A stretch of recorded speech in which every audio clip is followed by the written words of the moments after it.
শান্তি হরিপ্রীতি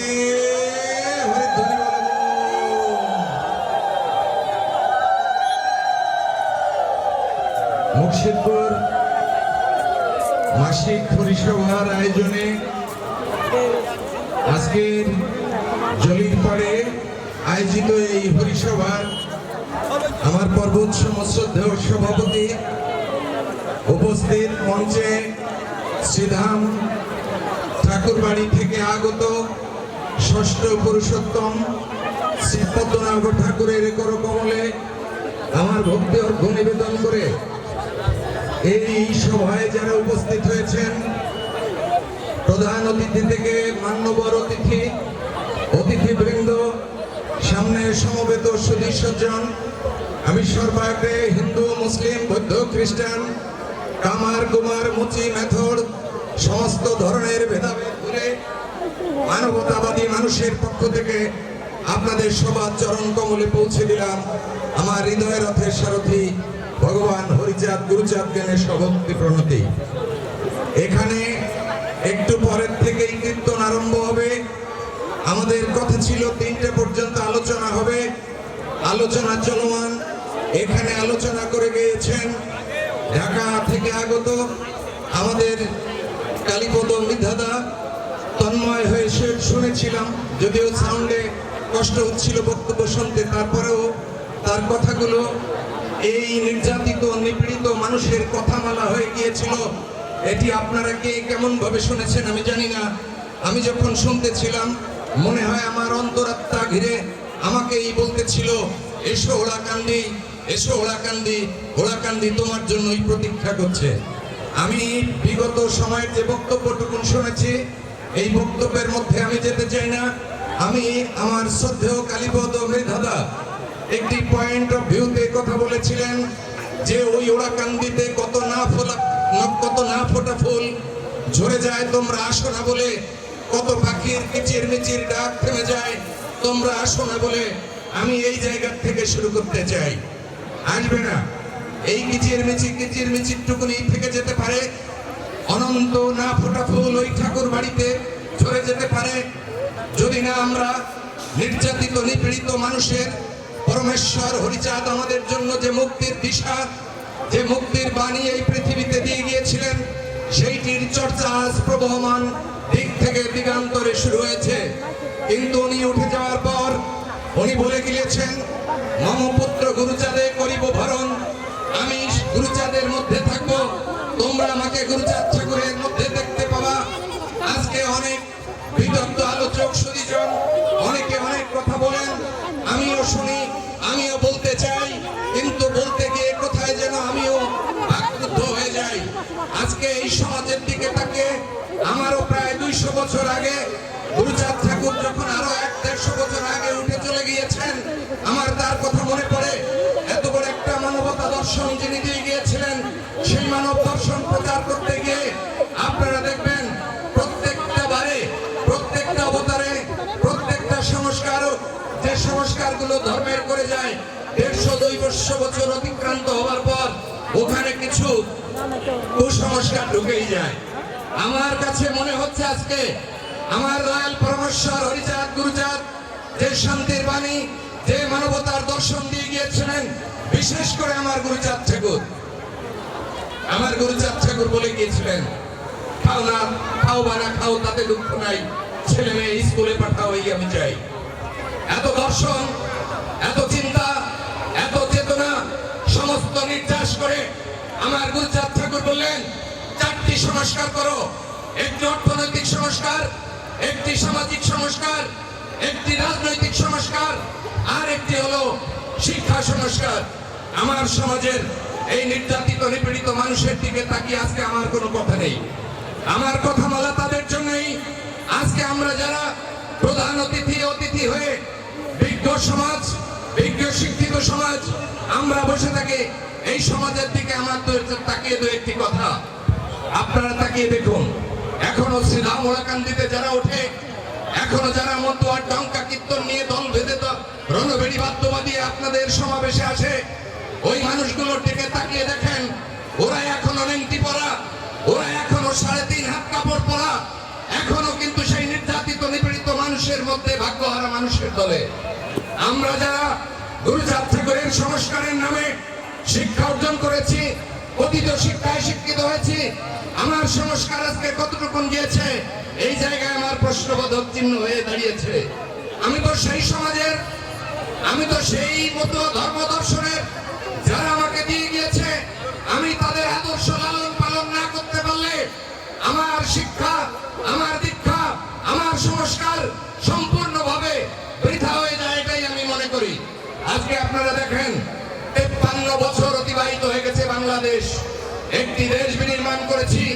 যুগের চক্রান্তে যুগ যায় যুগ আসে, বছর যায় বছর আসে, এই নির্যাতিত নিপীড়িত মানুষের, ভাগ্যহারা মানুষের কথা আজ পর্যন্ত কেউ বলেনি। সেই যে কবে গুরুচাঁদ ঠাকুর বলে গিয়েছে, রাজনৈতিক সংস্কার করো, রাজনৈতিক সংস্কার করো। এই মানুষগুলো ডাঙ্কা বাজাবে, এরা খিচুড়ি খাবে, এরা কীর্তন করবে, এরা পরের গোলামি করবে, কিন্তু নিজের পায়ে দাঁড়াবে না।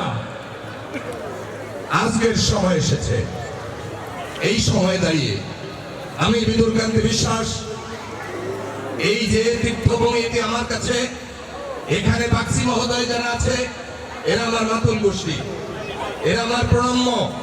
আমি কার্তিক ঠাকুরের উত্তরসূরি, চান্দেকে ছেলে। এই জলিপাড় বাঙেরচর এখানে আমার কয়েক ঘর লোক আছে আমার বংশের।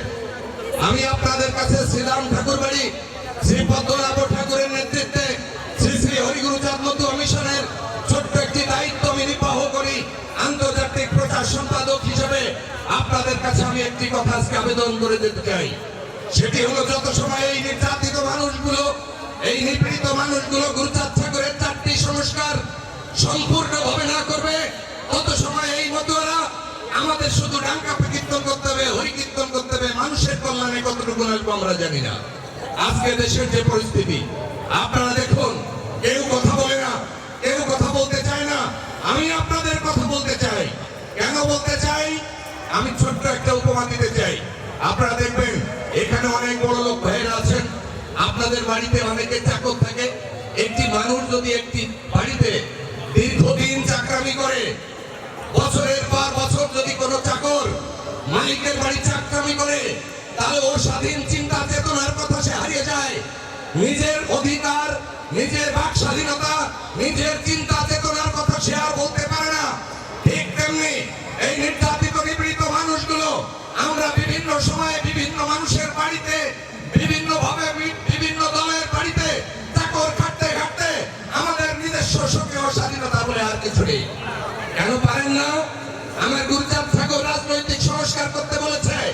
এই মতো ভাইরা, বাংলাদেশে 18 কোটি মানুষ, এই 18 কোটি মানুষের মধ্যে 2 কোটি মানুষ যদি এদেশের হিন্দুরা থাকে, তার মধ্যে 70 থেকে 60% এই মতুয়া বিলং করে। কেন আমাদের একটা দল থাকতে পারে না? আমরা একটা দল করতে পারি না? আমরা দল করে আমরা পার্লামেন্টে যেতে পারি না? আমরা এদেশের যারা শান্তিপ্রিয় হিন্দু মুসলমান তাদের কাছে বলতে দিতে পারি না যে আমাদের অধিকার দাও? আমরাও পার্লামেন্টেরিয়ান হতে চাই, মেঘুয়া সম্প্রদায়ের দাবি দাবা আপনাদের বলতে ইচ্ছে করে না? আমি মনে করি বিগত 53 বছর পরে এই এখন বাংলাদেশের মাইনরিটি, বিশেষ করে মতুয়া মহলের সবচাইতে বড় সুযোগ এসেছে তাদের কথাটা বলার জন্য। আমরা এখানে রাজনীতি করতে আসি নাই, রাজনীতি আমি করি না, কিন্তু আমার গুরুচাঁদ ঠাকুর যেহেতু বলেছে রাজনৈতিক সংস্কার করতে হবে, এই দাবিটা এখন মতুয়াদের সর্বাগ্রে আগে করা উচিত বলে আমি মনে করি। কারণ আজকে আমার মানুষ নেই বিধায় আপনি এখানে কীর্তন করতে চাচ্ছেন। আমি আর 3 মিনিট সময় নেব না, আমি বক্তৃতা সেরে দেব। একটি কথা বলতে চাই, সেটি হলো এক মা তার বয়স্তা মেয়েকে দেখতে আসছে। দেখতে আসলে বাড়ি নাই, বাড়িওয়ালা উনি জলিফার বাজারে গেছে গুড় কিনতে গেছে গয়ার গটি নিয়ে। শরীর ভদ্র সমাজ, আপনারা গয়ার গটি চেনেন? গয়ার গটি ছোট্ট একটু গটি, বুঝছেন? ওজন কিন্তু 3 কেজি। এই গয়ার গটি নিয়ে গুড়ির দোকানে যাইয়া উনি যে কায়দায় ব্যস্ততা দেখাইছে, ওই গুড়ির দোকানদার কিন্তু ফের ভাঙাতে ভুলে গেছে। ফের না ভাঙাইয়া গুড় তুলিয়ে যখন মাপতেছে, পড়িয়ে উঠে যাচ্ছে, কিন্তু গুড়ের হাড়ি আর ওঠে না। উনি গুড় নামানো শুরু করছে, ভদ্র মহিলা দেখে গুড় প্রায় শেষ। দোকানদারে ডাকে বলতেছে, ও দাদা গুড় তো একটুও নাই, তুই ঘটি ফেরত পাস না পাস তাই দেখ, ঘটি ফেরত পাস না পাস তাই দেখ। আজকে 53 বছর পরে, আজকে দাঁড়িয়ে এখানে, আগামী 53 বছর পরে আমার শ্রীরাম এখানে থাকবে কিনা, আমার মতো এখানে থাকবে কিনা, এই চিন্তাটা একটু ভদ্র সমাজের একটু করার জন্য আহ্বান করতেছি। আজকে এখানে নাম নিচ্ছি, 53 বছর পরে এখানে নাম নিতে পারবো কিনা সেটা ভেবে দেখার জন্য অনুরোধ করতেছি। আর একটা অনুরোধ, সেটি হলো জানেন, আমি আমার বক্তব্যের ভিতর বলে ফেলেছিলাম 100-150 বছর পরে প্রত্যেকটা মতবাদে একটি কুসংস্কার ঢুকে পড়ে। আমাদের সমাজেও কিন্তু ঢুকেছে। শ্রী শ্রী হরিগুরু চাঁদ ঠাকুর আমাদের ধ্বনি, জয় জয় শান্তি হরিপ্রীতে হরিধ্বনি বলমন, আমার ধ্বনি কিন্তু জয় জয় জয় জয় শান্তি হরিপ্রীতে বিদ্যুৎ চান নয়। আমার ধ্বনি কিন্তু এর নামে আর পাঁচটা যুক্ত করে নয়। আমার ধ্বনি পরমেশ্বর হরিচাঁদের নামে, আমার মা শান্তি মায়ের নামে।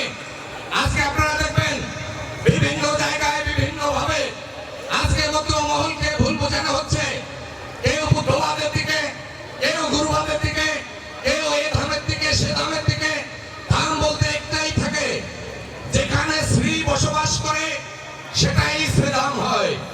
যেমন শ্রীধাম ওলাকান্দি, যেমন শ্রী বৃন্দাবন, যেমন শ্রী অযোধ্যা, এক একটা রূপে আমাদের এই নববৃন্দাবন গৌরহরি যেখানে লীলা করেছিল সেটা শ্রীধাম।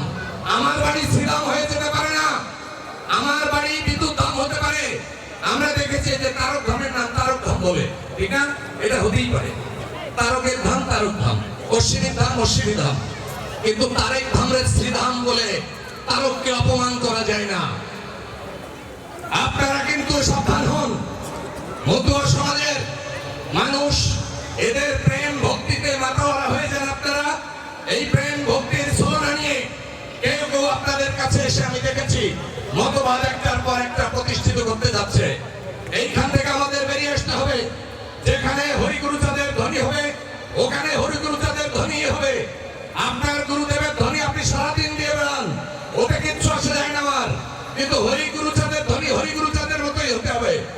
তার সাথে অন্য আর পাঁচটা যুক্ত করে শ্রী হরির ধ্বনি থাকে না। এটা অনেকটা শিব গোলাতে বান্দর গোলামের মতো হয়ে যায়। অনেক শ্রীপাঠের মালিকরা আজকে শ্রীধাম বলে সারা বাংলাদেশে আপনারা যেটা করতেছেন, আমি মনে করি মতুয়া সমাজ ভুল বার্তা পাচ্ছে। এই ভুল বার্তাটা যাতে না পায় আপনাদের এখন থেকেই সচেতন হতে হবে। আর আগামীতে আমার গুরুচাঁদ ঠাকুরের যে বাণী দিয়ে গেছে, যে জাতির দল নাই সে জাতির বল নাই, যে জাতির রাজা নাই সে জাতির তাজা নাই।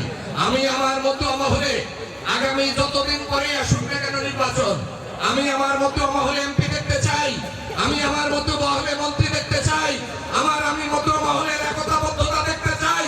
এই একতাবদ্ধতার আহ্বান জানিয়ে আমি আমার সংক্ষিপ্ত বক্তব্য শেষ করলাম। জয় হরিবল, জয় হরিবল।